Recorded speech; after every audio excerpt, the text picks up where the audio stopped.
세상의 변화를 알아가는 즐거움, 투자로 인생을 바꾸는 사람들, 와이즈클럽. 지금 고정 댓글을 확인하세요.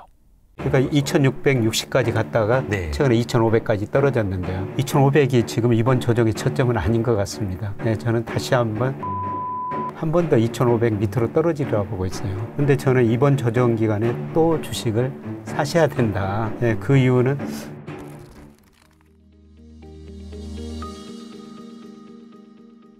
우리 김영익 교수님 되게 오랜만에 와주셨습니다. 고맙습니다. 예, 와주셔서. 안녕하십니까. 어제 바쁘셔가지고 찾는데 언제 많아가지고 좀 와이스트리에서 항상 그 중간에 껴달라고 제가 부탁을 드리고 있습니다.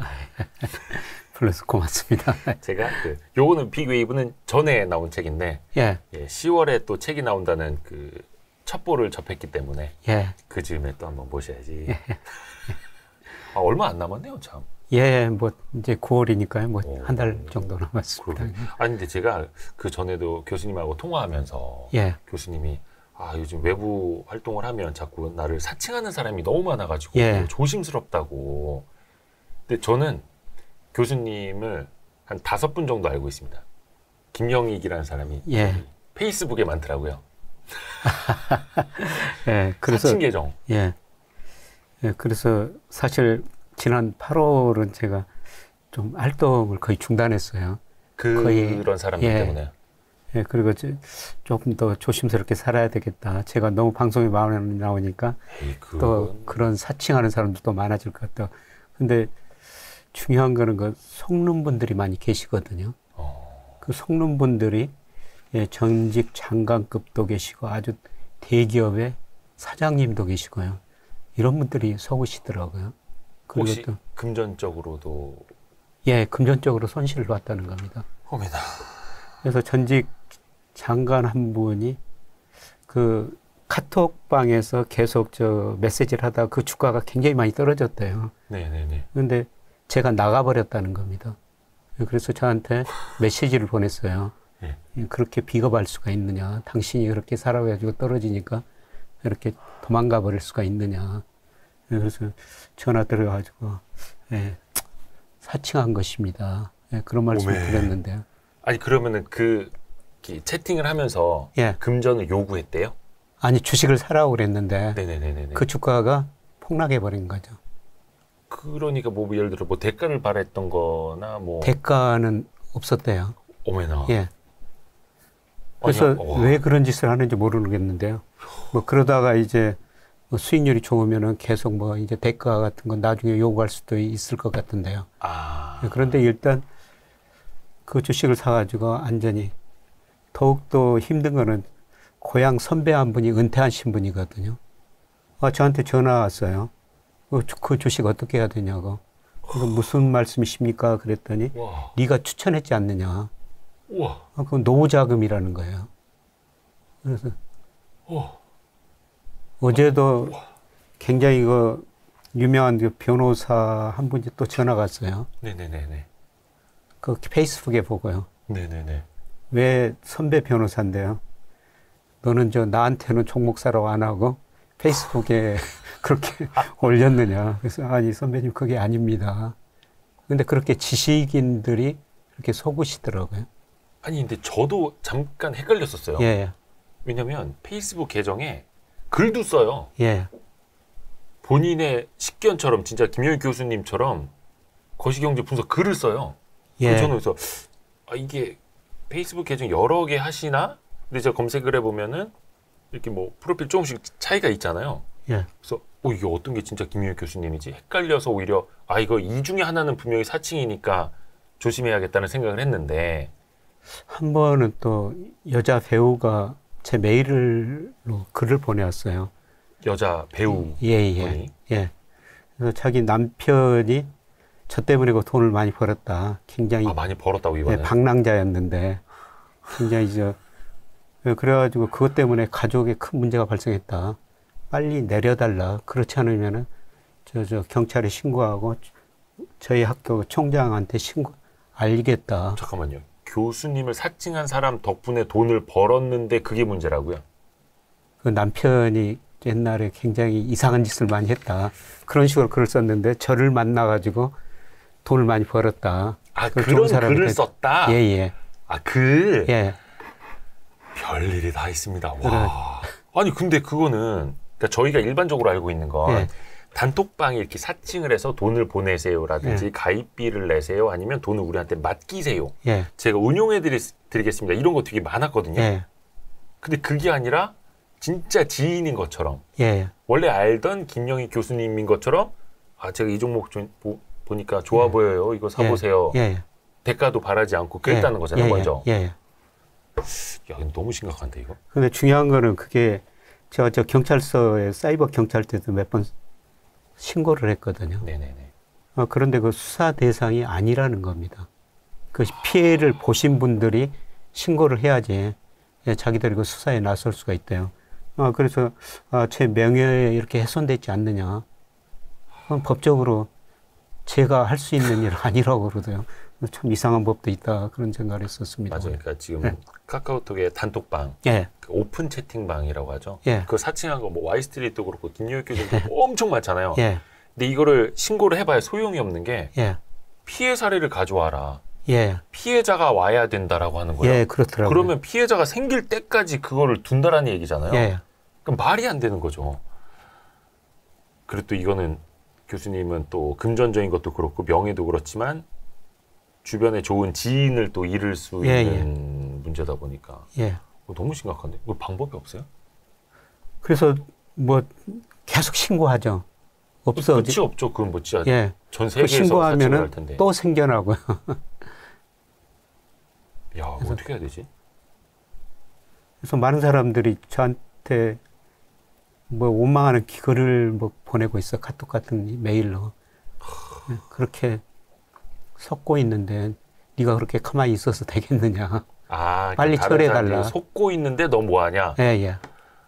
그것도 가슴을 칠 일입니다. 아니 그럼 어떻게 그러면 이거를 신고하는 것도 한계가 있고 법이 또 그렇고 또 그런 거대 대기업이나 경찰에서는 또 받아주지도 않고.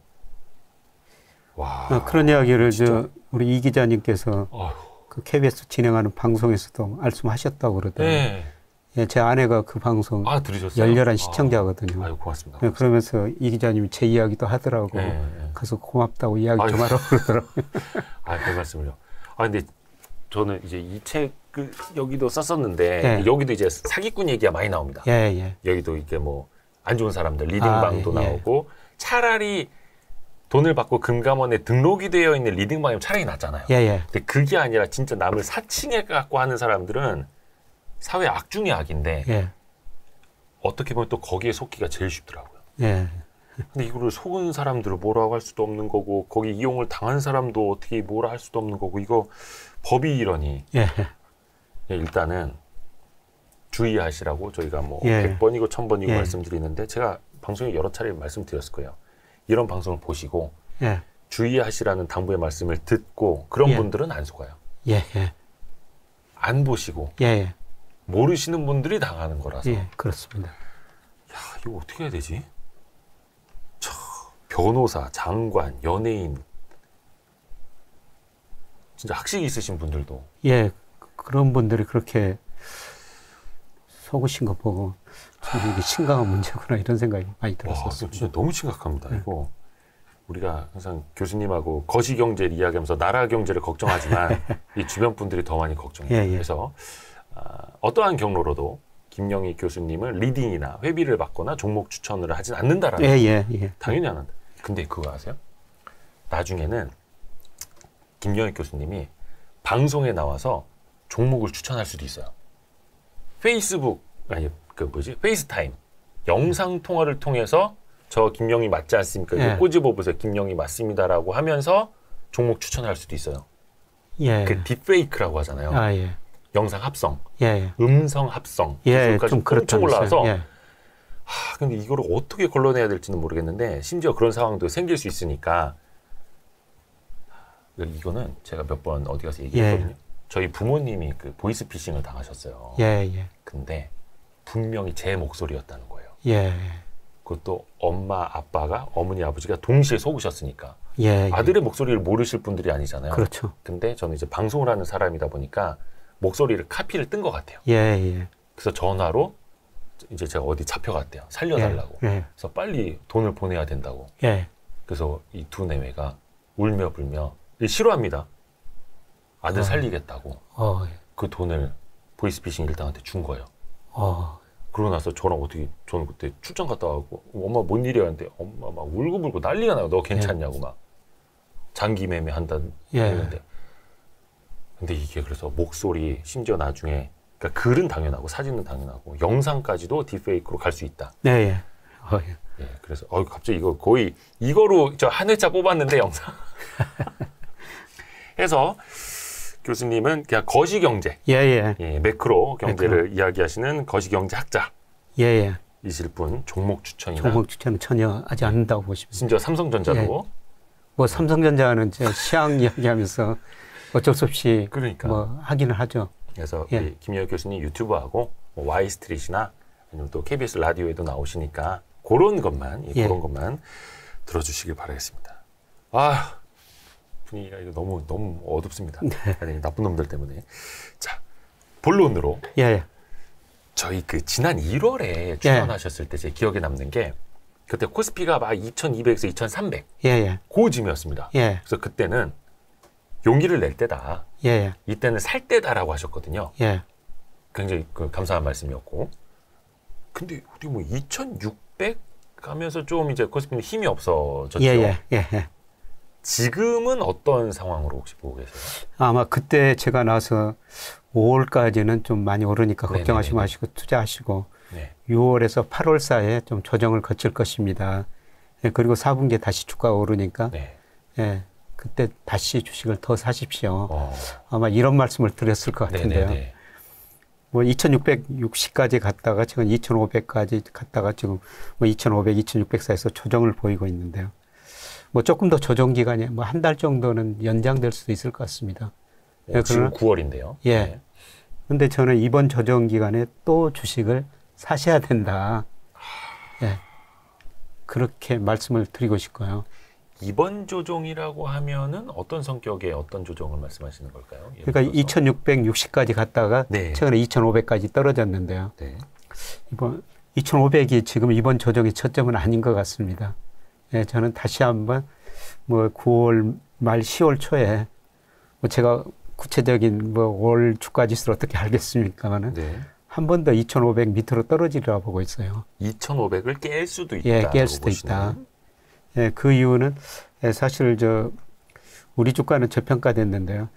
제가 보기에는 미국 주가가 뭐 제가 보는 거시경제 변수, 그래서 명목 GDP, 뭐 일평균 뭐 그 산업 생산, 소매 판매, 고용, 뭐 M2 이런 지표에 비해서 너무나 가대평가됐거든요. 미국 증시. 그래서 미국 주가가 한번 떨어지면서 우리 주가도 미국 주가가 떨어지면 방향 같거든요. 아마 덜 떨어지긴 덜 떨어질 텐데 저는 미국 주가가 앞으로 한 2달 이내에 한 10% 정도는 떨어질 수 있다고 보고 있거든요. 지수 기준으로 10%요? 그럼 큰 건데요. 그렇죠. 그러면 우리 주가도 거기에 영향받아가지고 저는 우리 주가는 그렇게 많이 안 떨어지라고 보고 있는데요. 한번 좀 떨어질 수 있다. 이때 그 주식 비중을 다시 늘려야 된다. 이렇게 지금 보고 있습니다. 물론 저는 뭐 장기 투자하신 분들은요, 뭐 기다리시면 될 것 같고요. 근데 2달 이내에 미국 주식이 한 10% 정도 조정을 받을 수 있고 우리 증시 자체로는 저평가는 맞지만 같이 좀 흔들릴 수는 있다. 근데 그거는 본인의 성향에 따라서 그렇습니다. 장기 투자는 그냥 울퉁불퉁 가는 걸로 생각을 하시고 이 울퉁불퉁한 길을 피하고자 하시는 분들은 교수님의 말씀 뭐 들어보면 좋은 거고. 그러면 그 논리적 근거를 한번 좀 들어볼까요? 제가 뭐 주가를 예측할 때 여러 가지 경제 변수를 봅니다만은 제일 많이 보는 게 통계청에서 발표하는 선행지수 순환 변동치예요. 그래서 이 그림에 있습니다만 이 빨간 선이 선행지수 순환 변동치인데요. 이게 2021년 6월에 정점을 쳤거든요. 이때 코스피가 3,300 넘었을 때였었습니다. 근데 이때는 제가 뭐 예측해 보니까 선행지수가 꺾였거든요. 그래서 앞으로 경기 나빠집니다. 주가지수 떨어집니다. 그래서 3,300 갔을 때 뭐 일부 언론하고 2,200까지도 이야기를 했었죠. 그렇다가 욕만 많이 얻어먹었습니다만은. 그렇죠. 또 좋을 때 좀 이렇게 위험 신호 던지면. 그런데 2021년 6월에 선행지수가 정점 찍고 코스피도 같이 떨어졌거든요. 네네네.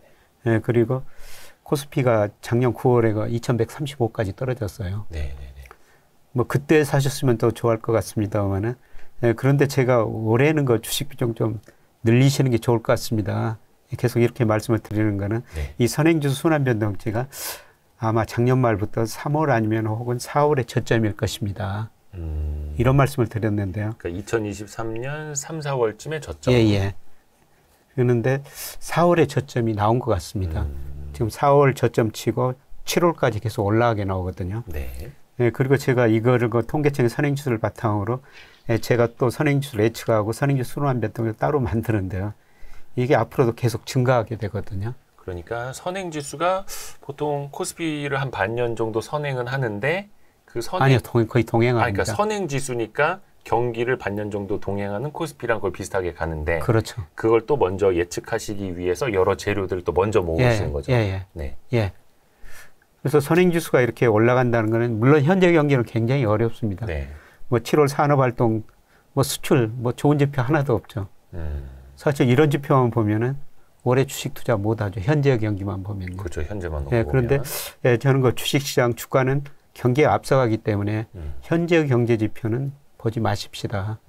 미래의 경기를 나타내는 뭐 장단기 금리차나 선행지수 순환 변동치 네. 이런 걸 보시고 주식 투자하십시다. 네. 뭐 이런 말씀을 드리고 있는데요.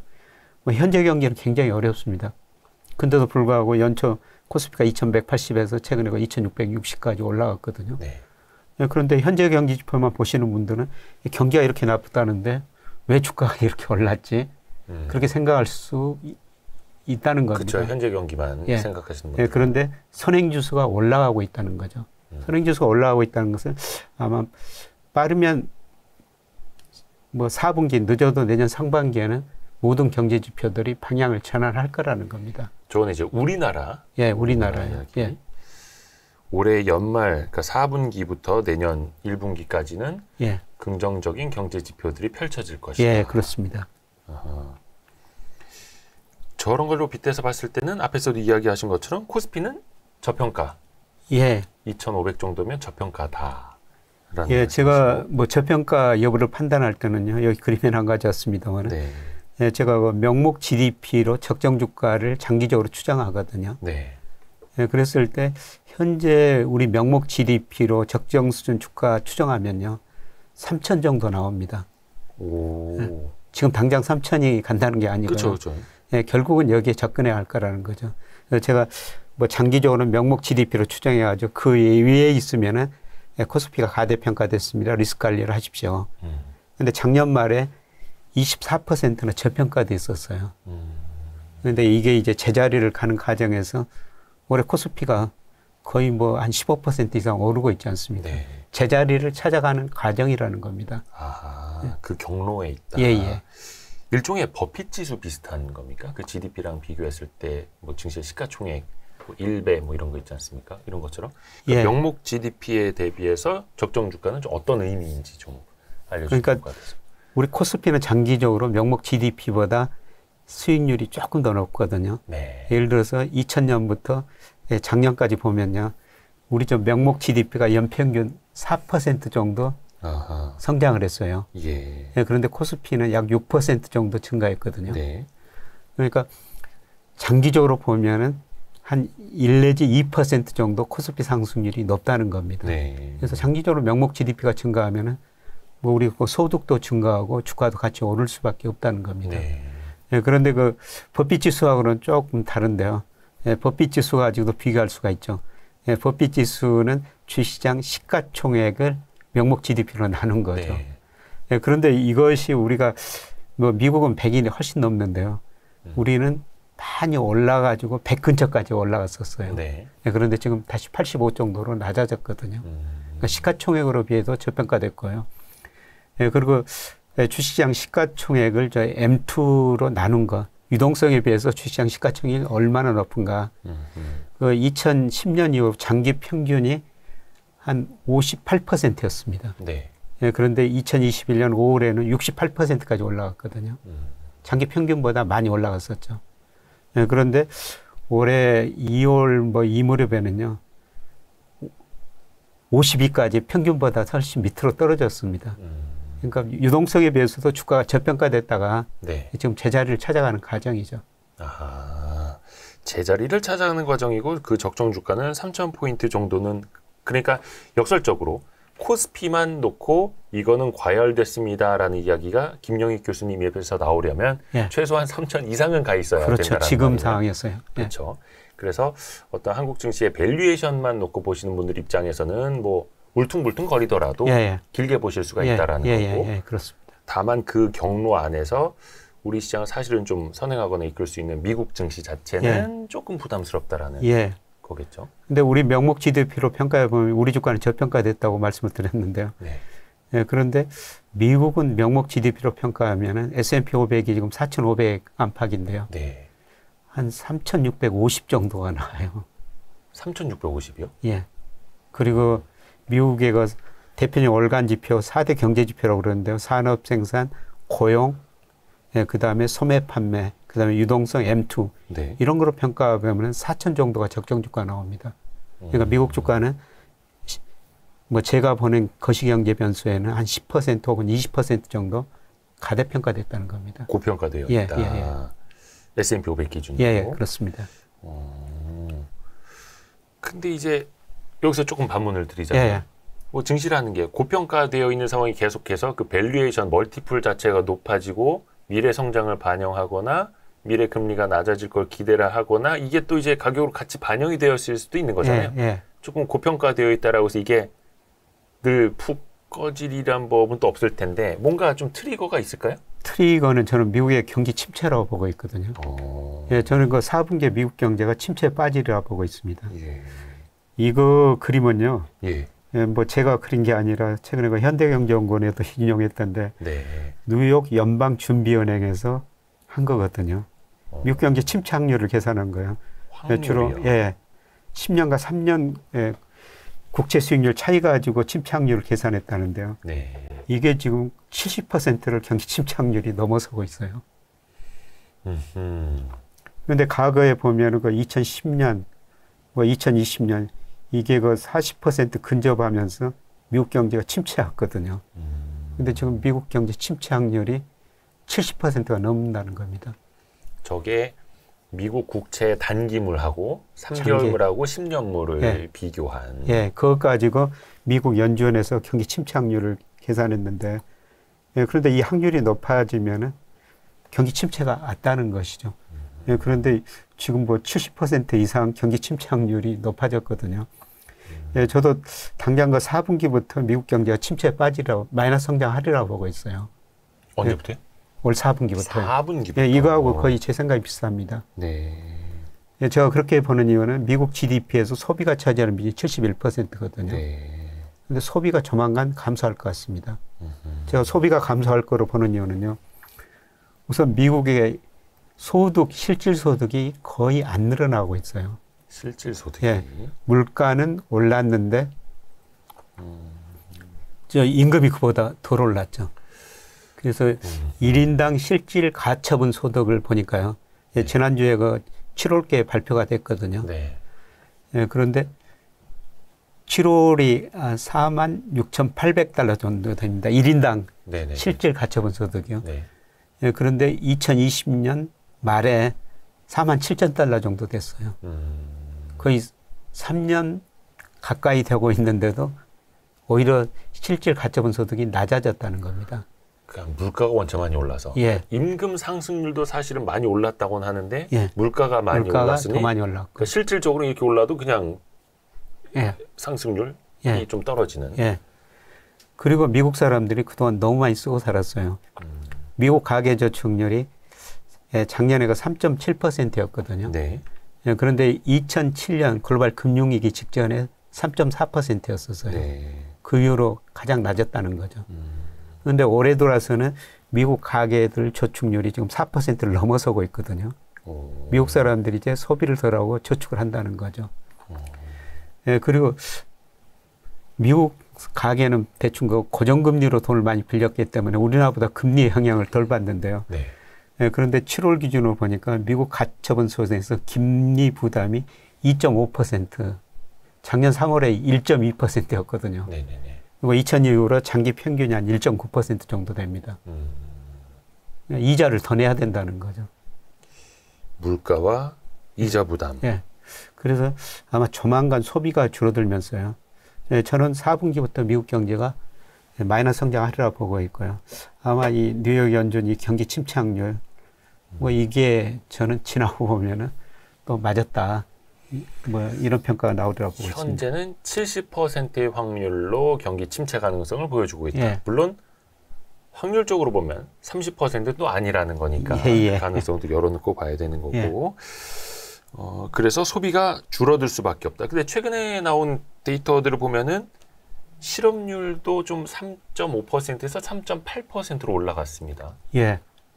그것도 조금 위험 신호로 봐야 되는데요. 예. 뭐 제가 분석해 보니까 과거의 실업률과 12개월 이동 평균 저점이요. 그 경기 수축기, 경기 침체기에 어떤 때는 동해안 적도 있고 길게는 한 6개월 정도. 네. 그러니까 실업률 12개월 이동 평균이 저점을 치면은 그 다음에 6개월 이내에 경기 침체가 왔다는 겁니다. 네, 그런데 지난 7월 실업률이 3.8%로 올랐는데요. 제가 12개월 이동 평균을 구해보니까 6월이 저점이 나와요. 물론 이제 뭐 9월 데이터, 10월 데이터 계속 업데이트 해봐야 되는데 뭐 9월, 10월 데이터가 실업률이 더 낮아지면은 이게 6월이 저점이 아닐 수가 있는데요. 그런데 실업률이 지난 8월 달에 미국의 고용은 한 18만 7천 개 증가했죠. 네. 컨센서스가 한 17만 개였었는데요. 네. 고용은 증가했는데 왜 실업률이 올라가느냐. 네, 그게 좀 통계 조사 대상이 다르거든요. 일자리를 좀 구하려 나온다는 얘기죠. 네, 고용은 기업을 대상으로 조사하고요. 실업률은 가계를 대상으로 조사합니다. 그런데 미국 사람들이 돈을 많이 써버렸고 지금 쓸 돈이 이제 별로 없기 때문에 아까 저축률이 많이 낮아졌다고 그랬지 않습니까? 네. 이제 쓸 돈을 마련해서 일하러 나와야 되죠. 그렇게 해서 실업률 숫자는 좀 올라가고 있는데 실업률이 저점을 치면 그게 12개월 평균으로 예. 평균으로 저점을 치면 6개월 이내 경기 침체가 오더라. 예, 그렇습니다. 그러면 그 시점은 공교롭게도 4분기 연말로 예. 얼추 이제 점이 예. 모아지는 건가요? 예, 그렇습니다. 실업률은 그러면 6개월 이내 침체. 그러면 아까 장단기 금리차를 예. 바탕으로 한 경기 침체 가능성하고 지금 소비 둔화 가능성, 그다음에 실업률 보면은 그게 연말 예. 4분기로 경기 침체 가능성이 얼추 이렇게 점이 찍힌다라는 예, 예, 거죠. 그렇습니다.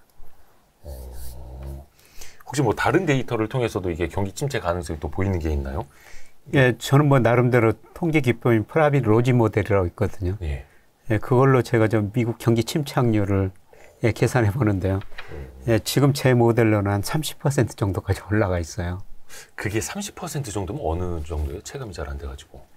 그게 이제 70%를 넘어야지 완전 침체가 오는 거죠. 그거는 완전히 침체다. 이건 예, 거의 확실하다. 예, 예, 그렇습니다. 그러면 지금 30% 정도라는 거는 그거는 그 8월 데이터까지 했으니까요. 9월 데이터들, 뭐 10월 데이터들이 더 나쁘게 나오면 실업률이 올라가든지, 예, 그 다음에 ISM 제조업 지수 이런 것들이 정체되든지, 그 다음에 예, 제가 거기다 장단기 금리차가 넣거든요. 이런 걸 넣었을 때 이런 이제 경제 변수가 좀 더 악화되게 나오면은 이게 갑자기 좀 올라가 버리죠. 그게 그러면 거의 70% 넘어서면 그냥 퐁당 빠져버리는. 예, 예. 그리고 저 미국 경제는 정말 탄력적인 게요. 네. 소비가 감소하면은 미국 기업들 매출이 금방 줄어들기 시작하거든요. 거기가 좀 빠르죠. 예. 미국 기업들은 정말 고용이 탄력적이에요. 네. 예를 들어서 2020년 코로나 때문에요. 3, 4월 달에 미국 기업들이 일자리를 2,200만 개 줄이거든요. 네네네. 10년 동안 늘었던 일자리를 단 2달 사이에 줄여버린 게 네. 미국이란 나라입니다. 근데 소비가 줄어들면은 기업 매출 이익이 줄어들면요. 기업과 경영자 입장에서는 아, 내가 너무 많은 일자리를 만들어 놨구나. 갑자기 줄여버릴 수가 있다는 겁니다. 그게 2022년에는 뭐 좀 사람들이 많이 오니까 막 임금을 더 올려줘서라도 그렇죠. 오세요 빨리 일하세요 했는데 예. 아, 이제 너무 많이 뽑아놨구나. 예. 이제 가세요. 예. 지금 그 코로나 이후로 일자리가 거의 2,600만 개 늘어났어요. 엄청 일자리를 지금 많이 만들어 놓은 거죠. 그게 과거 평균에 비했을 때도 굉장히 많이 고용이 되어 있는 상태다. 그렇죠. 예. 그죠. 미국은 거의 완전 고용 상태였다고 하니까. 근데 그 사람들이 이제 소비를 많이 하지 않으면 기업들도 고용을 줄일 수밖에 없는 상황이고. 그렇습니다. 그런 신호들이 나타나고 있고. 근데 이게 사실 경기 침체 이야기를 그래도 최근에 뭐 한 2, 3년 투자하신 분들이라면 많이 들어보셨을 거예요. 특히 작년 초에. 작년 초에 미국 경제가 1, 2분기 연속으로 전분기 대비 마이너스 성장을 했잖아요.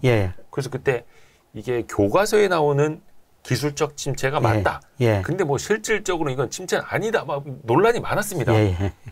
지금에 와서 좀 돌아보면 그때 그 2개월 연속 역성장과 교수님이 보시는 뭐 연말 내년 초에 나타날 경기 침체 이게 어떻게 다른 거예요, 질적으로? 저는 저 경기 침체 여부를 판단할 때 미국의 그 잠재 GDP는 미의회에서 쓰는 거 사용하고요. 그 다음에 실제 GDP는 분기마다 발표되죠.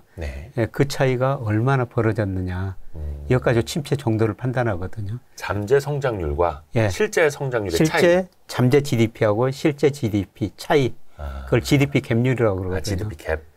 그런데 작년에는 한 1% 정도 됐어요. 실제 GDP가 잠재 GDP 밑으로 한 1%도 밑으로 갔거든요. 그거는 그 심각한 경기 침체가 아닐 수가 있죠. 그런데 내년에요. 지금 저 IB들 미국 경제 전망 보니까 평균 전망치가 0.2%입니다.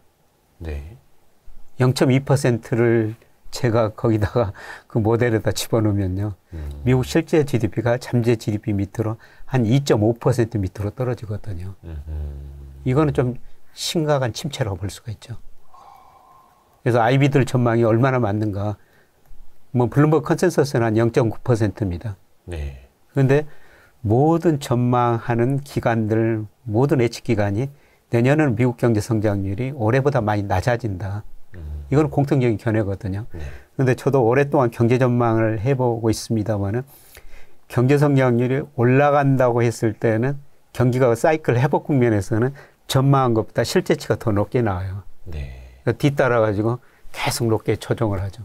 근데 경기 사이클이 꺾일 때는 경제 성장을 전망했는데 계속 예상치보다 낮게 나오거든요. 최근에 저 우리 경제 전망치도 계속 낮추고 있지 않습니까? 그런데 미국이 내년에 0.2%라는 것은 사이클상 하락 국면인데요. 그것보다 더 낮게 나올 수도 있다는 겁니다. 마이너스가 나올 수도 있다는 거죠.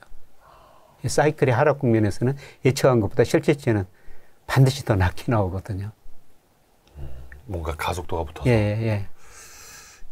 그러면 작년에 나타났던 경기 침체는 사실상 실질적으로 좀 큰 의미가 없는 거였고 올해 연말에 나타날 수도 있는 경기 침체가 확실하게 좀 GDP 갭이 벌어지는. 그렇습니다. 이거는 그러면 충격이 있는 경기 침체다. 그렇죠. 저는 뭐 연착륙이 아니라 거의 경착륙 비슷하다고 보고 있습니다. 근데 지금 이제 9월이고 사실 4분기까지도 얼마 안 남았습니다. 연말까지라 해봐야 한 3, 4개월밖에 안 남았죠? 그러면은 그 이상 신호들이 지금 이미 나타나고 있다라는 거겠죠? 얼마 안 남았죠? 4개월이면. 그렇습니다. 아까 말씀드린 것처럼 연준에 이게 70%면은 이게 심각한 거거든요. 그런데 조만간 저는 주식시장이 이미 저는 조정 국면에 들어섰다고 보고 있어요. 월말 지수로 하면은 미국 주가가 7월 말보다 8월 말이 조금 더 낮아졌거든요.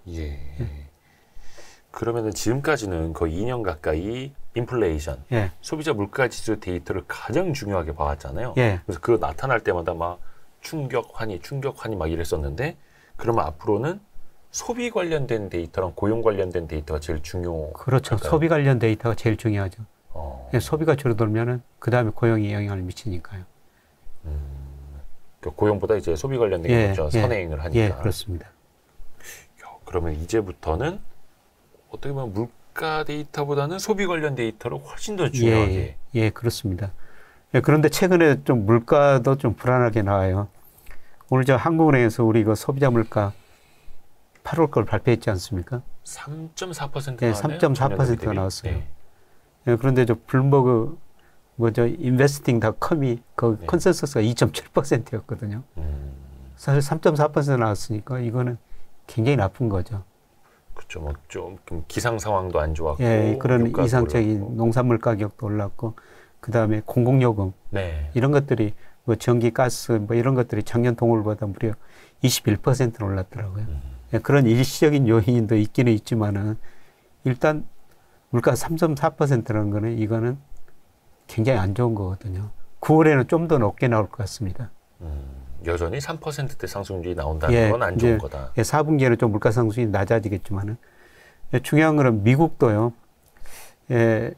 최근에 뭐 3.2%까지 떨어졌는데 제가 예측하면은 미국 8월 물가도 한 3.4% 정도 나오는데 뭐 모델에서 높게 올라가게 나오면 실제치는 보통 그것보다 더 높게 나오는 경우가 많거든요. 아마 미국도 물가가 8월 물가가 7월보다는 더 올라가게 나왔을 것 같습니다. 그러면 또 연준에서 또 금리 더 올릴 것이다 이런 이야기가 나오면서요.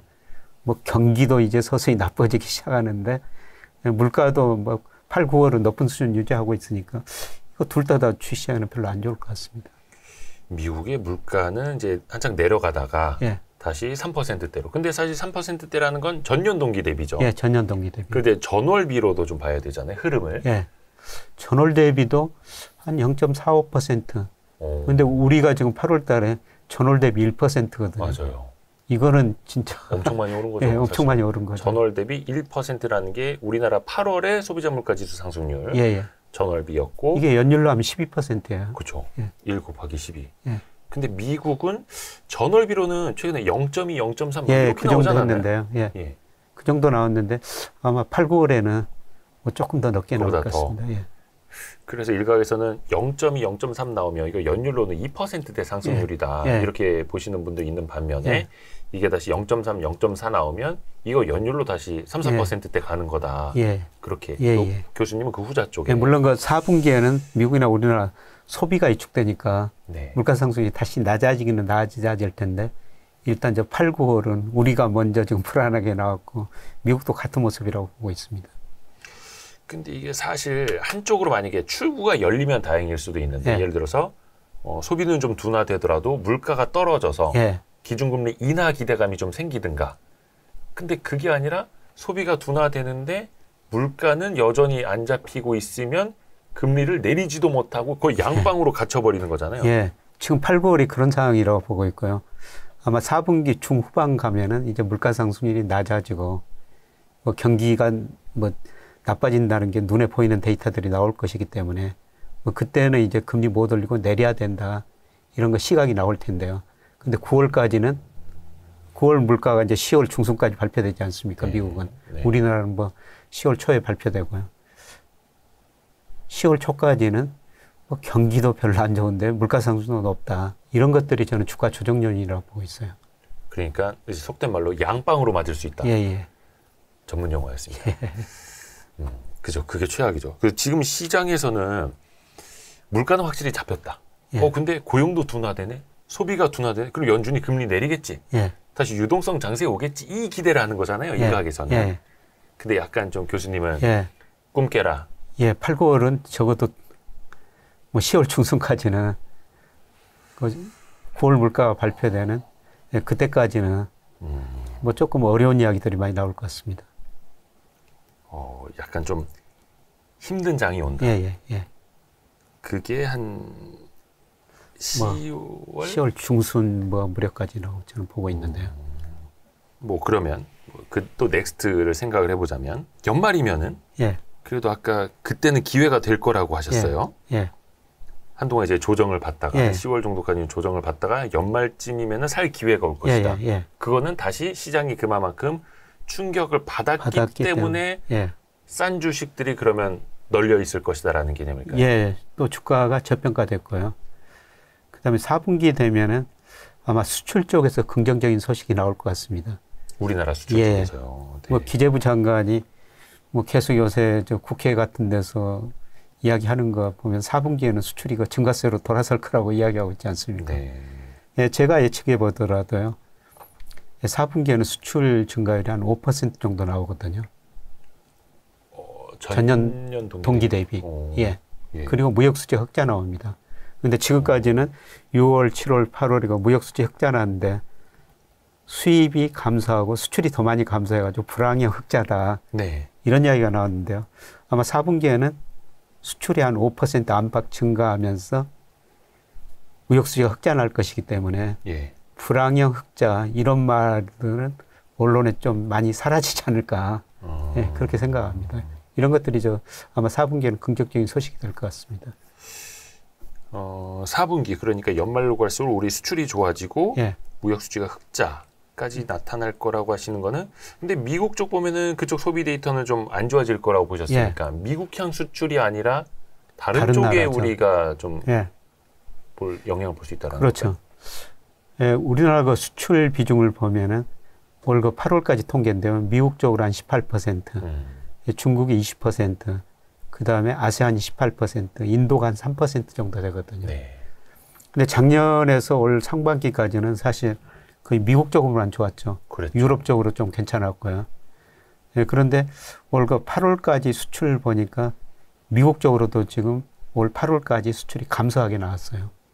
그만큼 미국 쪽으로는 수입이, 미국 사람들 소비를 좀 줄이고 있다는 그런 의미가 되죠. 약간 이제 미국 시장이 조금 냉랭해지고 있다라는. 예, 예. 그런데 수출이 증가하는 것은 우선 그 기저효과로도 볼 수 있는데요. 네. 뭐 작년에 중국으로 그다음에 아세안 국가로 수출이 많이 감소했거든요. 네네네. 뭐 기저효과도 있습니다만은 네. 그쪽으로 수출이 증가할 거라는 겁니다. 원체 좋지 않았던 중국 예, 쪽에. 예. 요새 그 중국 경제에 대해서 사실 너무 제가 보기에는 어렵기는 어렵습니다. 그런데도 너무 비관적인 견해가 너무 많이 나왔지 않느냐. 요즘 중국 쪽 이슈, 그 다음에 뉴스 또 그 구독자나 다른 사람들의 반응 보면은 이제 거의 뭐 중국은 망해가는 국가처럼 묘사가 되고 있어가지고. 근데 그게 2010년 이후로 계속 나온 이야기예요. 예. 근데 왜 중국이 그렇게 됐냐면요. 2008년 미국에서 금융위기가 오고 세계 경제가 굉장히 침체에 빠졌거든요. 네. 그런데 중국 경제는 2009년에 9%, 2010년에 10%나 성장합니다. 그때 그러면서 우리나라가 차화정 장세도 맞이하고 그렇죠. 중후장대 산업이 엄청난 호황을 예. 누렸죠. 예, 중국이 우리가 중간재 이런 것을 많이 수입해 가가지고. 네. 그런데 문제는 그때 그 세계 GDP에서 고정 투자가 차지하는 비중이 22%, 세계 평균 22%인데요. 네. 중국은 47%까지 올라갔어요. 그렇게 투자를 많이 했다는 것은 생산 능력을 많이 늘려놨는데 수요가 부족하죠. 그래서 지금 중국 기업이 부실해지고 은행이 부실해지고 예, 그래서 중국 경제하고 구조조정을 해야 되는 상태는 맞습니다. 근데 사실 구조조정을 서서히 해오고 있고요. 예, 그런데 이때 또 뭐가 많이 늘어나냐면은 네. 건설 투자가 많이 늘어나는 거예요. 이 그림 보면은 네. 예, 중국 거 GDP 중에서 건설업하고 부동산업이 차지하는 비중입니다. 거의 40년 동안의 건설업과 부동산업 비중 추이입니다. 예, 지금 그 2010년 이후로 9년 이후로 이게 많이 늘어났지 않습니까? 예. 그래서 뭐 이런 의미에서 어떤 중국 전문가들은 중국 그 9%, 10% 경제 성장을 뭐 시멘트 GDP다. 건설업이 많이 투자해가지고. 저 당시엔 그랬죠. 저 당시에. 예. 근데 이게요. 뭐 보는 통계마다 다르지만 이게 제하는 그 중국 그 국가 통계국에서 나온 구체적인 통계거든요. 네. 이게 그 중국 GDP에서 건설업, 그 다음에 부동산 서비스업이거든요. 네. 이게 차지하는 비중이 14%대다 지금 꺾이고 있는데요. 네. 그런데 우리나라도 90년대 들어가지고 우리 3조 왕으로 수출이 꺾이니까 특히 노태우 정부가 건설로 경기를 부양했거든요. 네. 각종 사회 간접 자본 투자했고 그때 일기 신도시. 예, 주택 네. 200만 원 건설했고 분당 네. 일산 뭐 신도시 건설했죠. 그러면서 이때 건설이 엄청 늘어났거든요. 이때 우리 비중이 16%까지 올라갔어요. 네. 사실 이때 우리가 중국이 지금 14%에서 줄어들고 있는데요. 우리가 더 심각했다는 겁니다. 그래서 이때 뭐 건설회사들 우리 많이 망했지 않습니까? 네. 근데 우리는 IMF라는 큰 힘 때문에 구조조정을 빨리 할 수밖에 없어요. 예. 근데 중국은 스스로 구조조정하고 있지 않습니까? 네. IMF 힘 빌릴 필요 없죠. 외환 보유액이 지금 3조 2천억 달러나 되니까. 그렇죠. 제일 많은데. 네, 그래서 너무 서서히 구조조정하는 거예요. 서서히 하는 구조조정. 예. 근데 저는 뭐 이런 의미도 있다고 생각하는데요. 예, 사실 우리 저 학계 출산율이 작년에 0.78이고 최근에는 0.7명까지 떨어졌다는 게 아닙니까? 네. 뭐 이렇게 사람들이 결혼을 않고 집을 안 낳느냐. 그 여러 가지 이유가 있지만은 집값이 너무 높은 거. 네. 그것도 하나 이유가 될 수가 있는 거거든요. 뭐 하나의 이유입니다. 네, 그렇죠. 네. 근데 중국도 집값이 이렇게 건설 투자가 늘어나면서 엄청나게 올랐어요. 네. 네, 그래서 시진핑이 생각할 때는 야, 이것 때문에 문제가 발생하구나. 집값을 많이 떨어뜨려야 되겠다. 이게 시진핑의 생각이거든요. 집값 때문에 양극화 더 심해지고. 양극화도 심화되고. 네, 그리고 시진핑은 부자들한테 세금 더 걷어가지고 가난한 사람들한테 더 줘야 되겠다. 공동부유론이 아닙니까? 그렇죠. 예.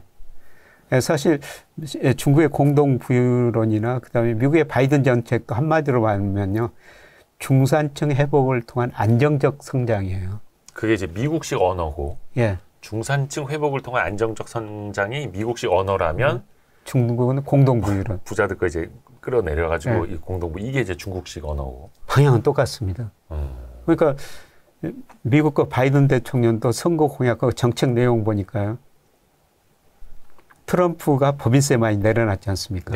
그 개인 부유세 내려놨죠. 네. 그거를 올려가지고 네. 거기서 재정을 마련해가지고 중산층을 위해서 쓰겠다는 거 아닙니까? 그렇죠. 그게 바이든 대통령이죠. 예. 예. 근데 지금 그걸 지금 바이든 대통령이 못 하고 있죠. 왜냐하면은 하원을 공화당이 장악하고 있으니까. 네. 근데 시진핑은 그걸 자기 마음대로 할 수가 있죠. 예. 그런 차이인 것 같은데요. 네, 그런데 그래서 중국 건설 경기 어렵고 뭐 구조조정을 계속 할 거예요. 그렇더라도 뭐 GDP의 14%에 차지하고 있는 건설업이 한 번에 다 망할 이유도 없고요. 미국식 위기는 아니라는 거죠. 우리는 IMF식 위기는 아니라는 거죠. 예, 그리고 가장 중요한 거는 미국이 2008년 금융위기였을 때는 집을 담보로 다양한 파생상품을 금융회사들이 만들어서 팔았는데요. 그런데 집값이 떨어지니까 그 파생상품에 문제가 발생했고. 다 연쇄적으로 폭발이 일어났던 거죠, 그때는. 그런데 중국은 그런 파생상품이 그렇게 많지 않을 거라는 겁니다.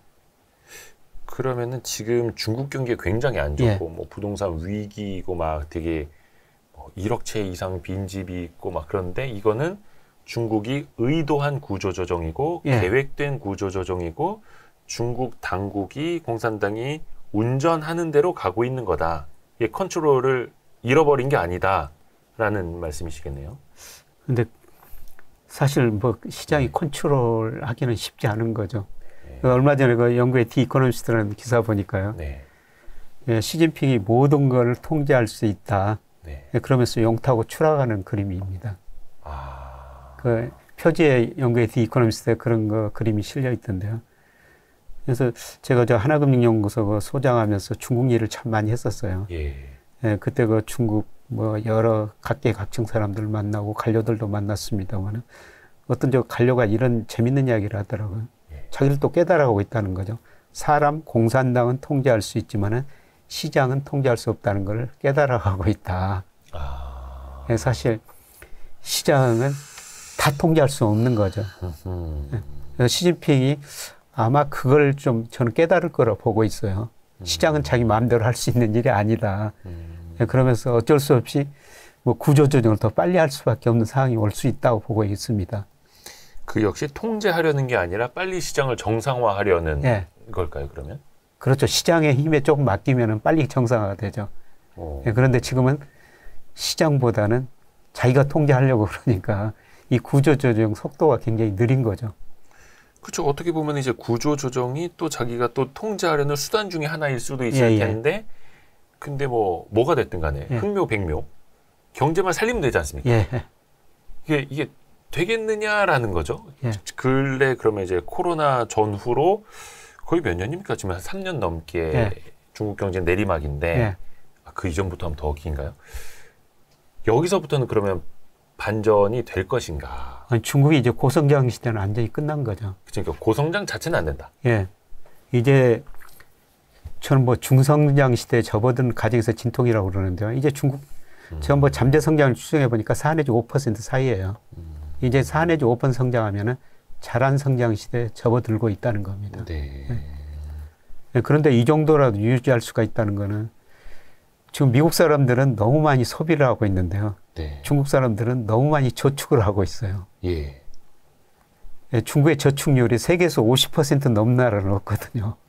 버는 돈의 절반을 저축하는 거예요? 기업 저축, 가계 저축 전부 합쳐가지고. 합쳐서. 예. 예. 그러니까 저는 저 금리라는 게 굉장히 의미가 깊다고 생각되는데 지금 미국 금리는 굉장히 높고 올라갔잖아요. 네. 중국 금리는 낮고 더 떨어지고 있어요. 예. 그러니까 금리가 의미하는 거는 미국 사람들한테는 소비 좀 덜하고 살아라. 중국 사람들한테는 소비를 좀 더하고 살아라. 예. 이런 완전 반대죠. 예. 그런데 중국의 1인당 국민소득이 2019년에 1만 달러를 돌파했고 작년에 보니까 13,000달러 정도 돼요. 네, 네. 10,000달러 넘으면 소비를 하기 시작하거든요. 그리고 중국 사람들이 저축을 많이 해놨기 때문에 예, 저는 소비할 거라고 보고 있습니다. 그래서 중국이 뭐 극단적인 뭐 1% 뭐 이런 성장으로 가는 게 2% 성장으로 가는 게 아니라요. 4 내지 5% 성장은 할 수가 있다. 그런데 이제 뭐 7%, 10% 성장하다 4 내지 5% 성장률이 떨어지니까 그게 충격인 거죠. 그런데 중요한 거는 우리나라 잠재 성장 2%, 미국도 잠재 성장 2%예요. 네. 중국 앞으로 저는 최소한 5년 4%, 5% 성장, 미국은 2% 성장. 그러면 세계 GDP에서 미국 비중은 축소고 중국 비중은 계속 올라가는 거죠. 세계 평균이 한 3% 성장하니까요. 그러니까 중국 경제, 미국 경제 안 좋을 때 서로가 이렇게 하면서 예. 세계 경제를 뭐 보완해 주기도 그렇죠. 하고 사실은 우리는 그 중간에 있으니까 예. 좋을 땐 이쪽에다 갖다 팔고 이쪽 좋을 땐 이쪽에다 갖다 팔면 되는데 그 밸런스가 최근에 몇 년 동안 미국 비중 쪽으로 좀 갔었다면 예. 이젠 다시 그게 이것도 순환입니까? 뭐 어떻게 될지 모르겠는데 중국 쪽으로 간다. 그러니까 2008년에 미국에서 위기가 오고요. 2009년, 2010년 중국 경제가 그때 9% 10% 성장하니까 그 당시 일부 경제학자들이 중국만이 자본주의를 구제한다. 이런 거 극단적인 이야기까지 나왔거든요. 네, 그런데 그 뒤로 중국 사람들이 뭐 지금 저축을 많이 하고 있다는 겁니다. 네, 결국 그 소비를 할 수밖에 없고요. 그래서 좀 미중 패권 전쟁에 대해서 최근에 저 영국의 디 이코노미스트에서 저는 뭐 이코노미스트를 많이 보거든요. 네. 제가 많이 보는 신문은 파이낸셜 타임즈하고 이코노미스트예요.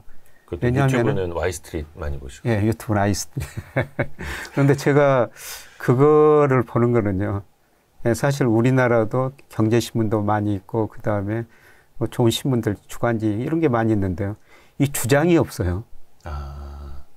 예, 그런데 이코노미스트나 파이낸셜 타임즈 보면요. 깊이 있는 분석을 하고 주장을 하거든요. 특히 영국의 디 이코노미스트는 그럽니다. 우리가 월간지 주간지 보면은 끝에 보면 누가 썼다고 기자 이름이 나오지 않습니까? 네네네. 이코노미스트는 기자 이름이 없어요. 그래요? 예. 그리고 분명한 주장이 있습니다. 그 주장을 하기 위해서 또 거기에 맞는 합리적 이론 데이터를 갖다 대는 거죠. 예, 그래서 제가 두 개를 좋아하는데요.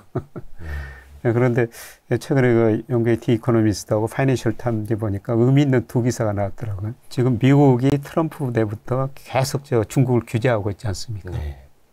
예, 그런데 중요한 거는 작년에 미국의 대중무역 적자가요. 3,830억 달러로 오히려 더 늘어나 버리고 있어요. 미국의 바이 아메리칸에 치고 있지만은 미국 오마트에 진열된 상품의 47%가 메이드 인 차이나라는 겁니다. 네. 예, 그리고 최근에 앨런 재무장관이 인도도 방문했고 멕시코도 방문했거든요. 네. 가서 이제 중국을 대체할 상품이 인도나 멕시코에 있는가 이걸 보러 갔다는 겁니다. 그런데 가서 보니까 그 최종 상품의 중간재가 중국산이 엄청 많이 들어갔어요. 거기도 중국산이 와 있고. 예. 예, 그리고 또 최근에 또 파이낸셜 타임즈 기사인데요. 예, 중국 수출이 미국, 일본, EU 이 선진국입니다. 네. 이 선진국보다 중국이 이머징으로 수출하는 비중이 사상 처음으로 올해부터 더 많아져 버렸어요. 그 말인즉슨 어떤 의미일까요? 그러면 미국 없어도 물론 절대적으로 미국이 중국의 수출 국가입니다만 미국 없어도 다른 나라에서 중국이 수출해서 어느 정도 먹고 살 수가 있다는 겁니다. 미국이 사주지 않아도. 예, 미국이 사주는. 근데 미국은 사줄 수밖에 없죠. 필요하니까. 필요하니까요. 또 인플레이션 때문에 있어라도. 만약에 지금 중국 얼마트에 진열된 상품 47%가 중국산이라고 그렇습니다만은 그 상품이 미국으로 안 가면은 미국 소비자들 그쵸. 굉장히 비싸게 다른 데서 수입할 수도 없지만은 굉장히 비싸게 미국 물가가 오르거든요. 그래서 어떻게 보면은 중국과 공생할 수밖에 없는 거고 그래서 미국 쪽에서 그 이야기 나오지 않습니까? 디커플링이 아니라 디리스킹이라고 하죠. 그러니까 좀 너네가 G2로 이렇게 기어 올라오는 건 난 싫은데 예. 그래도 너희 없이는 안 되겠어. 예, 그렇습니다. 약간 되게 성격 안 좋은 예. 사람처럼. 그래서 이제 그 첨단 쪽으로만 좀 규제하고 첨단 산업만 하지 마. 예. 농산물 같은 거 우리가 사줄게. 예. 막 이런 거. 예. 농산물은 네. 중국이 미국에서 수입하고 있고요. 그렇죠. 또 미국이 농산물 또 중국에다 예, 수출하고 우리 건 사줘 막 이러고 있고. 근데 그 러먼도 상무부 장관이 중국을 방문한 다음에도 별다른 소득은 또 없었고요. 그렇죠. 근데 계속해서 뭔가 부딪히고는 예, 있고요. 계속 부딪히고는 있죠. 근데 뭐 상무장관이 갔고 그 이전에 뭐 재무장관 갔고 또 블링컨 네. 국무장관이 갔지 않습니까? 예, 그리고 또 100세 넘으신 키신저가 또 중국 갔거든요. 네. 그런데 미국에 그렇게 영향 있는 분들을 왜 중국을 방문할 것인가? 네. 방문한 사람들이 좀 아쉬워서 가는 게 아니겠습니까? 그렇죠. 아쉬울 거 없으면 오라고 하죠. 오라고 그러죠. 예. 그러니까 뭐 그래서 미국 국채를 사달라라든지 뭐 이런 거 얘기했다고. 그런데 미국 국채 이야기 나왔습니다만은 사실 그 2001년 중국이 WTO에 가입하고요. 예, 작년까지 보니까 미국한테 무역 수지로 6조 2천억 달러를 벌어갔거든요. 네. 예, 그 돈 가지고 2008년 미국에 이기가 오니까 미국 정부가 돈을 쓸 수밖에 없는데 그래서 국채를 발행했죠. 그렇죠. 그 국채를 중국이 많이 사준 거예요. 그랬죠. 그래서 미국 사람 입장에서 보면 중국이 상품도 싸게 공급해주고 국채 사가지고 금리 낮추니까 뭐 집값도 오르고 주가도 오르고 좋았죠. 좋았죠. 뭐 중국은 좀 미국으로 수출해가지고 9내지 10% 성장하고 사실 서로가 좋았던 겁니다. 그랬죠. 예, 그런데 이제 중국이 GDP가요 2001년에 세계 GDP에서 차지하는 비중이 4%였어요. 네. 근데 작년 보니까 18%로 미국 24% 거의 따라잡고 있거든요. 네. 중국 GDP가 미국 GDP에 작년에 사상 처음으로 70%를 넘어섰거든요. 그러니까 미국 입장에서는 얘들 좀 키워놨는데 너무 빨리 크니까 얘들 놔둬서는 안 되겠다. 그래서 이제 무역 전쟁하고 기술 전쟁하고 있는 것 아닙니까? 그렇죠. 그런데 그러다 보니까 서로 피해죠. 레드라인을 그어놨는데 레드라인을 밟고 있으니 서로가 피곤한. 그렇죠. 그래서 디커플링에서 디리스킹으로 가자. 근데 중요한 건데 우리도 수출이 잘 돼야 되니까 앞에서 보신 것처럼 이제 미국 경기는 소비를 비롯해서 좀 좋지 않아질 걸로 보셨고 중국 경기가 좋아져야 되는데 그러면 중국의 각종 경기 부양책이 통해야 되잖아요. 지금 뭐 금리도 뭐 0.1%씩 뭐해서 뭐 찔끔 내린다는 비판은 있습니다만 부동산 규제도 뭔가 한 방에 황 풀어주는 건 아니고 이걸로 될까? 이걸로 될까? 요만큼씩 풀고 막 그러더라고요. 그래서 아까 말씀드렸습니다만은 사실 우리 97년에 외환위기 겪으면서 우리 구조조정을 세계에서 제일 잘했다, 빨리 했다 이렇게 평가를 받고 있지 않습니까? 빚도 빨리 갚았으니까요. 그런데 중국도 그렇게 좀 시장에 맡겨놓으면 구조조정을 빨리 할 거예요. 그런데 중국 정부가 자기들이 통제할 수 있다 그런 생각을 하면서 지금 너무 느리게 구조조정을 하고 있는 거죠. 그래서 사실 좀 빨리 구조조정하면은 뭐 사라질 거 사라지고 또 새로운 기업들이 등장하면서 안정성장, 질적성장 국면에 들어섰다 이런 평가가 나올 텐데요. 뭐 찔끔찔끔 구조조정하는 거 이거는 경제에는 더 문제죠. 오히려 그냥 시장에 맡겨놓으면 더 빨리 될 텐데. 시장에 근데 또 뭐 중국 정부가 시장에만 맡겨놓을 리는 없잖아요. 그렇죠. 공산당이 아니니까. 근데 어찌됐든 간에 그러면 중국 정부는 올해 한 5% 가까운 성장은 한다라고 보시는 거예요? 저는 뭐 그 정도. 최근에 뭐 경제 성장률 뭐 5, 6%에다가 대부분 전문기관들이 다시 낮추고 있는데. 있죠. 지금 4%대로. 그런데 저는 5% 정도는 성장할 거로 보고 있습니다.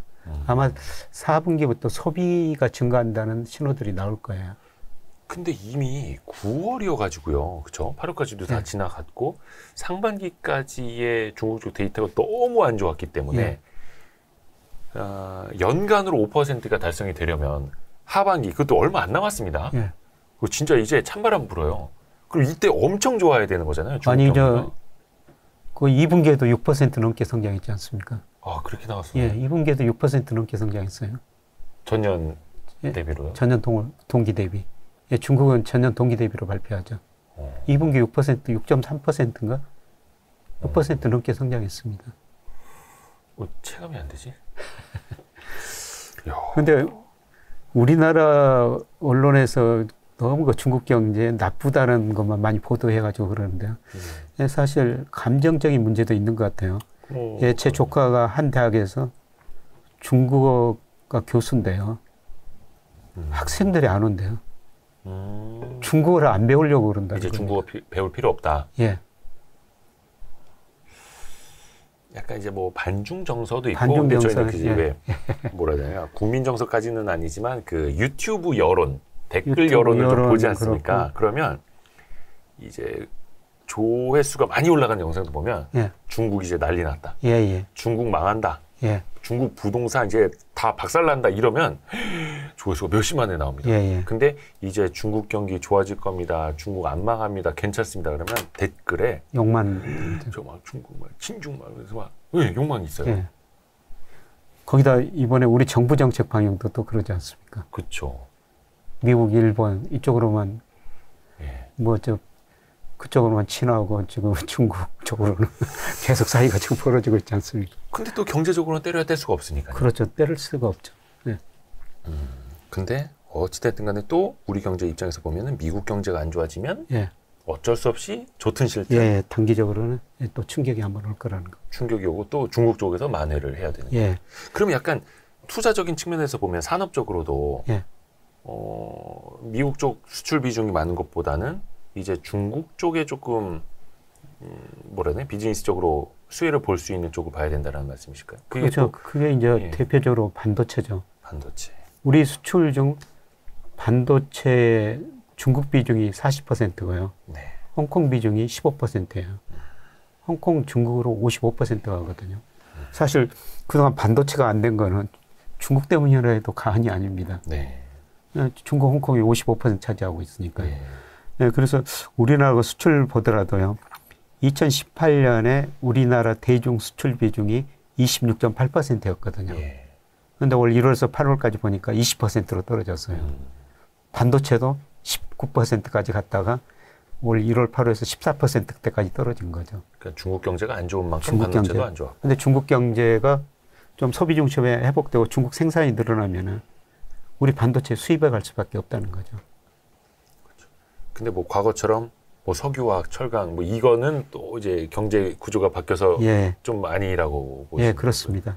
그런 것도 뭐 다시 좀 늘어날 수는 있지만은 근데 우리가 중국으로 수출한 건 최종 소비재는 그렇게 많지 않습니다. 중간재가 70% 이상인 겁니다. 그게 대부분 반도체죠. 중국 경제가 좋아지면 역시 기댈 거는 반도체. 그렇습니다. 부동산 쪽 이야기 좀 해봐야 될 텐데 우리나라가 지금 이제 중국 부동산만 걱정할 때인지 왜냐면 요즘에는 좀 부동산 경기가 좀 살아난다고 그래야 될까요? 좋아지고 있지 않습니까? 여기 동의를 또 안 하실 수도 있을 텐데 근데 이제 이렇게 김여익 교수님의 발언을 딴 데서도 보면 여전히 부동산 쪽에 대해서는 좀 조심스럽게 보시더라고요. 사실 저는 뭐 부동산에 대해서 조심스럽게 이야기할 수밖에 없고요. 우리 가계자산 중에서 76%가 부동산이거든요. 주식은 5%도 안 돼요. 그래서 부동산 이야기할 때는 늘 부담스럽거든요. 그런데 제가 또 부동산 통계를 보면요. 이 KB국민은행에서 부동산 통계를 발표하고요.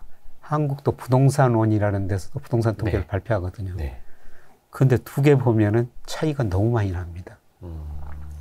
제가 그동안 KB국민은행, 저는 장기 시계열 분석을 해야 하기 때문에 KB국민은행 통계가 86년부터 있거든요. 그래서 KB국민은행 통계가 좀 분석하고 좀 어두운 이야기를 많이 했는데, 그런데 한국 부동산원 통계를 보면은 너무 많이 떨어져 버렸어요.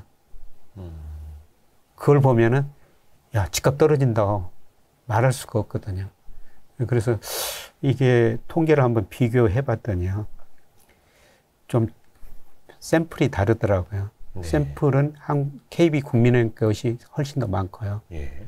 예, 그 다음에 KB가 국민은행 통계는 뭐 단순히 산술 평균을 하는 것 같습니다. 예. 예, 그런데 한국 부동산은 뭐 기압 평균 이런 식으로 어떻게 작성해서 좀 작성 방법이 다른데요. 다르더라고요. 예. 예, 그런데 제가 뭐 주택 가격을 평가할 때 우선 실질 가격으로 평가하는데요. 네. 예, 지금 실질 가격이 사실 많이 떨어지기는 떨어졌습니다. 네. 예, 실질 가격이라는 것은 뭐냐면은 물가에 비해서 주택 가격이 상대적으로 얼마나 올랐는가. 이게 많이 떨어지기는 떨어졌는데요. 예, 그래도 아직도 높다. 예, 그리고 이거는 제가 추정한 게 아니라 한국은행에서 네. 금융안정보고서라고 내거든요. 예, 그게 올 1분기 기준인데요. 예, PIR이라는 것은 뭐냐면 소득에 비해서 집값이 얼마나 높은가. 그렇죠. 예, 사실 많이 떨어졌어요. 예, 그런데 1분기 보니까 10.8이더라고요. 네. 그러니까 이 의미는 뭐냐면은 예, 우리나라 사람들이 서울 집을 평균적인 집을 하나 살 때 평균 소득을 가진 사람이 거의 11년 예. 예, 돈을 모아야지 살 수 있다. 안 먹고 안 쓰고. 예. 예.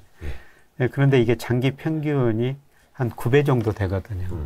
그래서 많이 떨어지는 떨어졌는데 예, 좀 더 떨어질 여지가 있다. 예, 그 다음에 전국 평균도 아직도 높고요.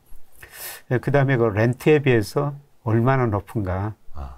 이걸 보면은 가구 평균이 뭐 서울 같은 데 28이거든요. 예. 아직 34예요. 그러니까 이런 거 실질 소득, 그 다음에 PIR, PRR 이런 걸 볼 때도 예, 저는 아직도 좀 가대평가됐다. 예. 최근에 이제 집값이 오르는데요. 물론 그 차별화는 뭐 됐죠. 예. 그런데 이게 오르는 게 상승 추세로 전환됐느냐, 예. 아니면은 떨어지다가 일시적인 반등인가. 사실 이런 판단이 굉장히 중요한데요. 이거는 누구도 알 수 없는 것 같습니다. 예, 그런데 예, 저는 예, 주택 가격을 결정하는 요인을 보니까요. 네. 이거는 사실 VR 모형이라고 제가 일반인들한테 쉽게 설명하기는 네. 쉽지 않습니다만은 이거 벡터 오테오 리그레션이라고 하고요. 이 모델 가지고 분산 분해를 하면은 부동산 가격에 어떤 경제 변수가 영향을 많이 미치는지 이걸 알 수가 있는 거거든요. 이게 전부 합치면 100인데요. 네. 이 초록색 부분이 부동산 자체예요. 예. 그러니까 모든 가격은 한번 오르기 시작하면 상당 기간 같은 방향으로 오른다는 예. 거죠. 오른다는 거죠. 떨어지기 시작하면 상당 기간 같은 방향으로 떨어진다는 겁니다. 그래서 모든 가격은 자기가 자신을 많이 설명하거든요. 뭐 주가도 그렇죠. 한번 떨어지기 시작하면 상당히 오랫동안 떨어지고 오르기 시작하면 상당히 오랫동안 오르고요. 네. 우리 경기 사이클도 그렇지 않습니까? 경기가 저점 치고 확장 국면에 들어서면요. 평균 33개월 확장 국면이었어요. 네. 그다음에 수축 국면은 평균 18개월이었습니다. 그러니까 모든 경제 변수가 한 방향으로 방향을 바꾸면은 상당히 오랫동안 자기 방향으로 간다는 겁니다. 네, 그런데 이제 나머지 뭐가 경제에 영향을, 집값에 영향을 많이 미치는가 제가 분석해 봤을 때요. 네. 금리, 대출 금액보다는 이 경기, 빨간 선으로 표시하는 게 경기를 나타내는 동행주 순환 변동치인데요. 네. 이게 부동산 가격에 집값에 금리보다 더 많은 영향을 주거든요. 지금 다들 이제 금리 때문에 이자 부담 커지는데 그것보다 예. 경기 상황이 어떻느냐에 따라서 더 영향을 많이 받는다. 예, 그렇죠. 쉽게 말씀드려서 경기가 나쁘면은 우리 임금 안 오르고 일자리 뭐 예. 많지 않고 예. 소득이 안 늘어나는 거죠. 예. 그래서 제가 분석해 보니까 집값에 영향을 미치는 가장 중요한 요소가 이 경기라는 겁니다. 경기 중에서 현재 경기를 나타내는 동행주 순환 변동치거든요. 이게 설명력이 굉장히 커요. 현재의 경기. 예. 그런데 중요한 거는 동행지수 순환 변동치가요. 좀 하락세라는 겁니다. 아직 끝이 아니라는 거죠. 네. 예. 그래서 아까 뭐 제가 선행지수는 좀 오를 수 있습니다만은 선행지수가 오르고 난 한참 뒤에 동행지수 순환 변동치가 오르거든요. 예. 예. 그런데 아직은 현재의 경기는 굉장히 나쁘다는 겁니다. 이게 제가 예측하면은 뭐 내년 1분기까지는 이게 더 낮아지는 걸로 나와요. 예, 그래서 동행지수가요. 예, 이런 의미에서 저는 예, 최근에 그 집값 상승이 뭐 추세적인 상승 국면이 아니라 네. 뭐 너무 많이 떨어졌기 때문에 단기적으로 많이 떨어졌기 때문에 일시적인 반등이 아닌가. 예, 다시 한번 떨어질 수 있다. 예, 그리고 재밌는 거는 그 한국은행에서 그 소비자 심리지수라는 걸 매월 발표하는데요. 예, 거기에 보면은 그 주택가격 전망지수라고 네, 있어요. 네, 네. 예, 그게. 그거는 국민들이 답하는 거죠. 그렇죠. 소비자들이 답하는. 소비자한테 물어봅니다. 앞으로 12개월 후에 집값이 오를 것 같냐, 떨어질 것 같냐. 네. 근데 이것도 최근에 급격하게 올랐더라고요. 그게 작년 11월에 67인까지인가 떨어졌어요. 네. 그런데 최근에 100이 넘어버렸습니다. 예. 지금 오른다고 생각한 사람이 떨어진다고 생각한 사람보다 더 많다는 의미입니다. 심리 많이 개선됐어요. 사람들의 심리는 또 훅훅 쏠리니까요. 예. 근데 이걸 제가 시차 관계를 분석해 보니까요. 네. 이 심리 지수가 실제 가격이 한 13개월 정도 선행하더라고요. 작년 11월에 이게 저점이 쳤으니까 13개월 따지면은 내년 상반기 어느 무렵에 집값이 저점이 나타날 수 있다. 그런 생각을 하는데 제가 보는 지표로는 이번에 완전히 상승 추세로 전환된 건 아니고요. 그리고 상승 추세로 전환됐다고 그러더라도 지금 일부 저 아파트 가격 사상 최고치 기록하고 있다는데 그거는 일부고요. 저는 평균적으로는 올라도 많이 못 오를 것이다. 그동안 우리가 그 가계 부채가 높다, 인구 고령화된다 이런 것 때문에 집값이 떨어진다고 그러는데 집값이 올랐던 이유는 소득이 증가했고 그다음에 가구 수가 꾸준히 증가했거든요. 그런데 소득 증가 속도가 많이 둔화되고 있어요. 우리 잠재 성장률이 2%, 1% 후반으로 진입하고 있는 만큼 저는 머지않아 우리 잠재 성장률 0%대 진입하리라고 보고 있거든요. 그리고 가구 수는 통계청 추계입니다만은 2029년의 정점이에요. 얼마 안 남았다는 겁니다. 이런 걸 생각하면은 뭐 평균적인 개념인데요. 저점을 치고 올라가더라도 저는 빠른 상승은 아니라고 보고 있습니다. 물론 뭐 늘 그 부동산 전문가들이 이야기하죠. 뭐 부동산은 첫째, 둘째, 셋째도 위치다. 차별화는 더 심화될 거예요. 그러니까 저성장은 제가 우리 잠재성이 2%로 떨어졌고 그 밑으로 떨어진다고 말씀은 저성장은 한마디로 차별화거든요. 앞으로 차별화는 더 심화되는 시기가 오긴 올 거예요. 그러면 지금 말씀해 주신 게 결국에는 경기랑 동행할 수밖에 없다. 집값은. 예, 그렇습니다. 근데 그러면 또 반대로 아까 경기 순환 경기 선행지수, 순환 변동치가 그래도 이제 그건 올라가기 시작을 했으니 그럼 여기에서 시차가 얼마일지는 모르겠습니다만 기다리면은 그래도 부동산도 좋은 시절이 온다라고 볼 수 있지 않을까요? 예, 그렇습니다. 제가 사이클을 분석해 보면요. 주식 사이클이 제일 앞섭니다. 주가가 오르면은 이제 시차를 두고 현재 경기도 좋아지죠. 그리고 경기가 좋아지면은 사람들이 소득도 늘어나고 경기가 좋아지면 물가도 오르니까 부동산 가격도 오르죠. 그래서 뭐 다시 그 부동산 가격 오를 수 있다고 생각하는데요. 근데 문제는 지난 2018년, 19년, 2020년 뭐 엄청 올랐지 않습니까? 이제 절대적인 가격 수준이. 그 정도까지 빨리 오르기는 힘들다. 아까 말씀드렸습니다만은, 갈수록 소득 증가 속도가 둔화되고요. 뭐 서울의 경우는 머지않아 뭐 가구수가 정점을 칠 거라는 겁니다. 그래서 저는 뭐 과거 같은 이렇게 급등 현상은 힘들다. 이렇게 지금 보고 있고요. 그러니까 반등까지는 오케이. 하지만 과거 같은 대세 상승이나 사람들이 막 조바심을 내야 되는 그런 시장은 오기 힘들다. 그렇습니다. 그냥 뭐 소비자 물가 상승률 정도로 평균적으로 오른다. 그런데 이제 뭐 소비자 물가가 올해는 뭐 한 3.5% 정도 오를 것 같습니다만은 뭐 내년에는 뭐 2.5%. 그 이후로는 저는 뭐 2% 안팎이라고 보고 있거든요. 그러니까 소비자 물가 상승 예를 들어서 부동산 값, 아파트 값이 1년에 2, 3% 오른다. 근데 하지만 사실 그게 막 주간 단위로 0. 몇 % 올랐습니다. 신고가 경신합니다. 막 헤드라인 작성하고 하면 또 사람들은 집값 올랐네. 이럴 텐데요. 그래서 참 이게 어렵죠. 심리 때문에. 요즘에도 보면은 말씀해 주십시오. 사실 그거는 일부 지역이거든요. 일부 지역. 일부 지역에서 사실 뭐 그런 걸 가지고도 많이 사람들이 올랐다 그러는데 저는 이제 평균적으로는 집이 투자재가 아니라 소비재로 가는 대전환의 과정이다. 그냥 집은 사는 곳이다. 그래서 제가 뭐 지금까지 살면서요. 예, 저도 뭐 중간중간 전세도 살아봤었어요. 네. 근데 집값 오를 때 특히 제 아내가 굉장히 불안해하죠. 특히. 우리 사모님 보고 계시면 안 되는데. 우리 교수님이 많이 언급해 주시는 인간 지표. 예, 그래서, 예. 예, 그래서 저는 집은 제 아내한테 맡겼습니다. 예. 그러니까 불안하면 그러면 살아. 예, 예. 그 집은 역시 하나 있는 있어야 되거든요. 네. 그러니까 여유만 있으면 집은 사야 됩니다. 근데 요새도 이제 제 제자들이 뭐 좋은 직장 들어가지고 뭐 결혼하고 저한테 와가지고 집 언제 사야 됩니까? 이렇게 물어보는데요. 예. 사실 대답하기 쉽지 않죠. 상황이 다르니까. 예, 상황이 다르고. 그래서 또 잘못 이야기했다는 어떤 방송에 나왔더니 어떤 진행자가 그런 말씀을 하시더라고요. 집값 떨어진다고 했는데 집값이 올라버리면 제자들이 스승의 카네이션도 안 가져온다. 그런데 저는 제자들한테 그런 이야기를 해요. 네.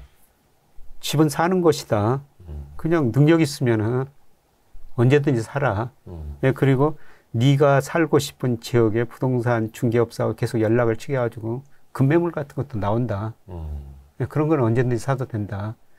예, 그러나 지금 집 살려면은 엄청난 돈이 있어야 되지 않습니까? 그렇죠. 젊은이들이 그런 돈이 어디가 있겠습니까?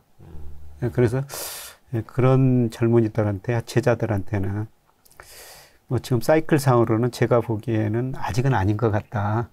좀 더 여유 있게 기다려보자. 우선 뭐 전세, 월세도 한번 살아봐라. 급할 뭐 필요는 없다. 예.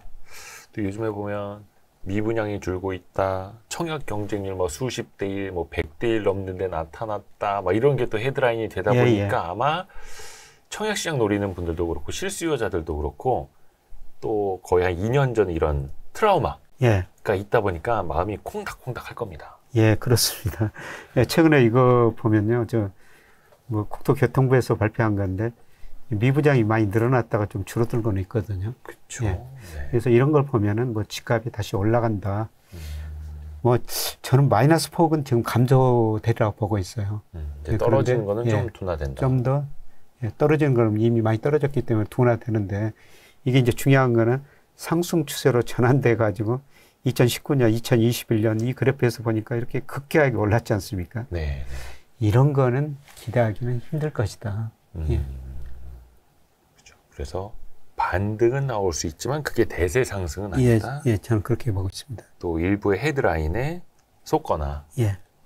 그렇게 좀 막 콩닥콩닥 할 필요는 없다. 라는 게 우리 김용희 박사님의 말씀이셨고 오늘 그 중국, 미국 부동산 주식까지 많은 이야기 해주셔서 너무나 감사드립니다. 예, 늘 말씀드리지만은 뭐 제 견해니까요. 네. 예, 뭐 참고만 하시고. 그렇죠. 뭐 맞을 수도 있고 틀릴 수도 있고 참고를 하시는 거고 또 본인이 판단을 하시고 항상 주관을 갖고 투자를 하셔야 되는 거고 또 우리 가짜 김영희 페북 카톡 뭡니까? 또 뭐 인스타도 있을 수 있고요. 뭐 스레드 있을 수도 있고요. 예. 제가 요새 가장 좀 힘든 바랍니다. 거는 예, 제가 이제 6월, 8월에서 주가 조정을 보일 것이다. 예. 이런 말씀을 드렸더니 어떤 분들은 주식을 다 파셔버린 거예요. 그리고 제가 생각한 것보다 지금 안 떨어지고 있다. 네가 예상한 것보다 안 떨어지고 있다. 그래가지고 특히 어르신들이 이 손편지를 보내오시거든요. 네가 6월, 8월에 주가 조정을 보인다니까 다 팔았다. 근데 그렇게 안 떨어지지 않느냐. 그래서 또 일부 종목은 최근에 좀 종목별로 차별화가 심화돼가지고요. 많이 올라버렸지 않습니까? 그런 종목도 아마 파신 것 같아요. 그러면서 굉장히 좀 원망하는 손편지를 저한테 보내시는데.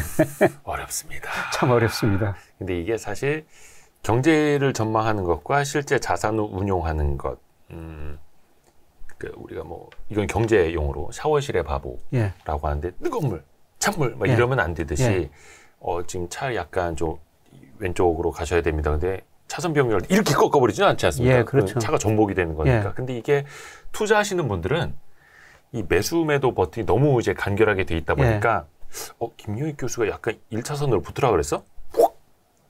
바깥 차선으로 빠지라 그래서 확! 그러시면 안 됩니다. 그래서 제가 드린 말씀은 비중을 좀 조절하고 줄이시라는 이런 말씀을 드린 거지. 그걸 다 파라는 말씀은 아니거든요. 서서히. 그래서 아마 많이 보시는 분들이나 뭐 투자나 이런 시장 익숙하신 분들은 그게 이제 체득이 되어 있을 텐데 그것도 그렇지 않습니까? 또 전망이 바뀔 수도 있는 거고. 네, 그렇죠. 지난번에 1월에 나오셨을 때랑 또 지금이랑 또 말씀이 달라지신 부분도 있는데 그때 거 단편적인 것만 보고 저 사람 그 기억 가지고 지금까지 오면 또 틀릴 수도 있는 그렇죠. 건데 그리고 또 이 유튜브가 어려운 게 뭐냐면요. 항상 촬영 날짜랑 업로드 날짜를 안 보시는 분들이 계십니다. 그래서 그게 최신 버전인 줄 알고 작년 거, 올해 초 거를 보시고 현재 거라고 보시는 분들이 간혹 계세요. 그렇죠. 그래서 항상 업로드 날짜, 그리고 저희는 항상 그 더보기란에 촬영 날짜를 쓰거든요. 또 요즘에 과거 영상을 또 다시 올리는 업로더들도 있을 수 있으니까 항상 헷갈리시면 안 돼요. 그래서 이게 또 유튜브에 하는 것도 이렇게 참 먹고 살기가 힘듭니다. 어렵습니다. 그래서 오늘도 지혜로운 말씀 같이 나누셔서 너무나 감사드립니다. 불러주셔서 고맙습니다. 고맙습니다, 교수님. 고맙습니다. 감사합니다.